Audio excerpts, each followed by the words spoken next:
السلام علیکم ډیر ویورز. نن زموږ ټاپک دی فیوچر کنټینیوس ټنس یا فیوچر پروګریسیو ټنس.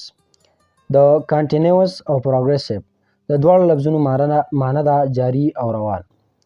نو په فیوچر کنټینیوس ټنس کې یا په فیوچر پروګریسیو ټنس کې موږ هغه کارونه زیات تر بیانو چې کوم په راتلونکي زمانه کې جاری او روان وي. فار ان اکشن گوینګ آن ان فیوچر. مثلا کله چې زه کور ته ځم هغه به زما په تمه وي، زما په تمه وي یا زما په انتظار وي. خو هله زما په تمه وي چې کله زه کور ته ځم. د کومې زمانې خبره ده؟ د فیوچر خبره ده که نه. زه لا کور ته تللی نه یم، خو چې زه کله کور ته ځم لاړ شم هغه به زما په تمه وي، زما په انتظار وي. نو کله چې موږ داسې جمله ترانسلیټ کوو یا داسې جمله په انګلیش کې وایو نو موږ فیوچر کنټینیوس یا فیوچر پروګریسیو ټنس استعمالوو. when I go home چې کله زه کور ته لاړ شم she will be waiting for me هغه به زما په تمه وي یا هغه به زما په انتظار وي. بل مثال کله چې زه کور ته په ماښام کې راستون شم واپسې وکړم مور به مې په باغ کې ناسته وي. نو د ناستې دا کوم حالت چې دی دا نه جاری وو نه جاری دی، خو جاری به وي او مستقبل کې روانې زمانې خبره ده. او کله به جاری وي چې کله زه په ماښام کې کور ته راستون شم. نو داسې جملې لپاره هم future continuous یا future progressive tense استعمالوو. when I return home in the evening my mother will be sitting in the garden. بل مونږ future progressive یا future continuous tense د future planned action لپاره هم استعمالولی شو.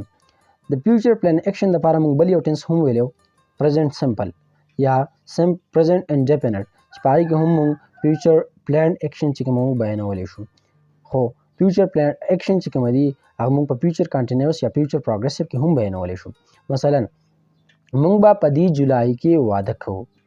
وی ویل ګیټینګ میریډ دیس جولای. دا موږ په فیوچر پریزنټ انډیفینټ یا په پریزنټ سمپل کې هم بیانولی شو. وی آر ګیټینګ میریډ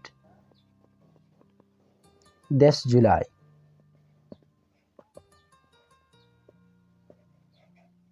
نو د فیوچر پلان اکشن لپاره موږ فیوچر پروګریسیو یا فیوچر کنټینیوس ټنس استعمالوو یا ولا پریزنٹ سمپل یا پریزنٹ انډیفینټ ټنس هم استعمالولی شو. مین ورب اینڈ هیلپینګ ورب. په فیوچر کنټینیوس ټنس کې د ورب لومبی حالت بطوري مین ورب استعمالیږي خو ورسره د آی ان جی اضافه کیږي چې ورته پریزنٹ پارټیسیپل فارم اف د ورب هم وایي.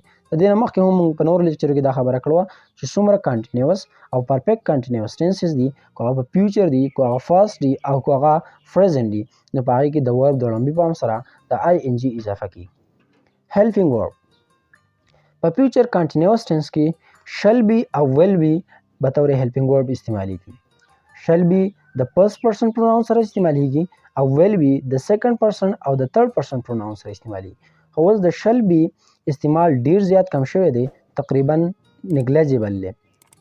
نو د فرست پرسن پروناون سره هم ویل بي بطور هیلپینګ ورب استعمالیږي.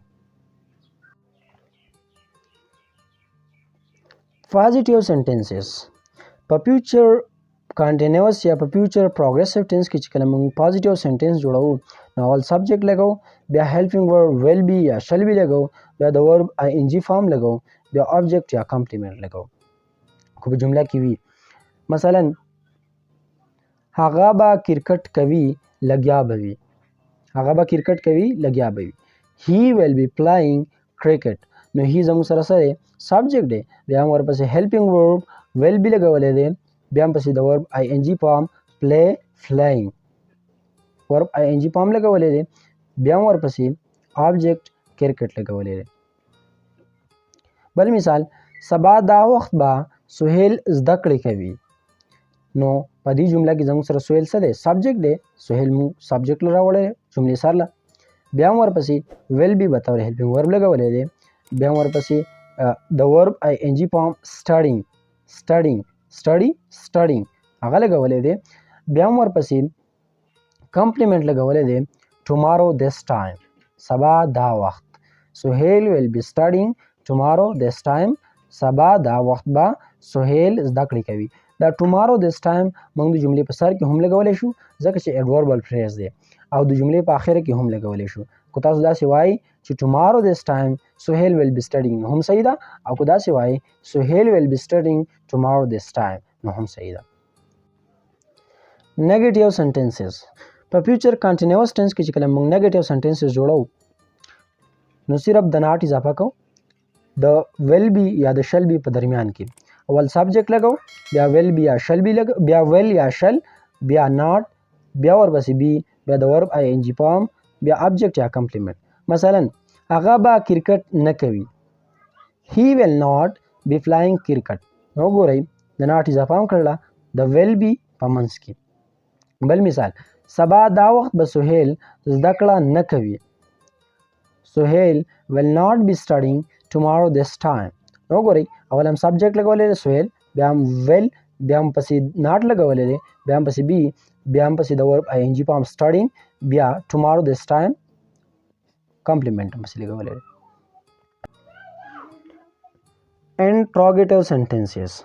په فیوچر کنټینیوس ټنس کې چې کله موږ انټراګیټیو جملې جوړو نو ویل یا شل د جملې سر کې لګو، بیا ورپسې سبجیکټ لګو، بیا ورپسې بی لګو. دا ویل بی یا شل بی تقسیم کو نو ویل یا شل د جملې سر راولو، بیا ورپسې سبجیکټ ولګو، بیا ورپسې بی ولګو، بیا د ورب آی ان جی فارم، بیا آبجیکټ یا کمپلیمنٹ او د جملې په اخره کې سوالي نشان لګو. ځکه چې په انټراګیټیو سنټنسز کې پوښتنه کیږي، سوال کیږي. مثلا آیا هغه به کرکټ کوي؟ ویل he be playing cricket. نو ګورئ ویل هم د جملې سر کې لګولی دی، بیا هم ورپسې سبجیکټ هی لګولی دی، بیا هم پسې بی لګولی دی، بیا هم پسې د ورب آی ان جی فارم لګولی دی، بیا هم ورپسې آبجیکټ کرکټ لګولی دی او د جملې په اخره کې هم سوالي نشان لګولی دی. بل مثال، آیا سبا دا وخت به سهیل زده کړې کوي؟ ویل سهیل be studying tomorrow this time. نو دې ته هم وګورئ helping verb subject be studying the verb ing form tomorrow this time complement. For your practice دا یو سنټنس هم تاسو د پریکټس لپاره درکړی دی. سبا دا وخت به موږ پېښور ته روان یو. دا یو پازیټیو سنټنس دی. دا څه وکړئ انګلیش ته ټرانسلیټ کړئ، بیا نیګیټیو فارم هم ولیکئ او انټراګیټیو فارم هم ولیکئ.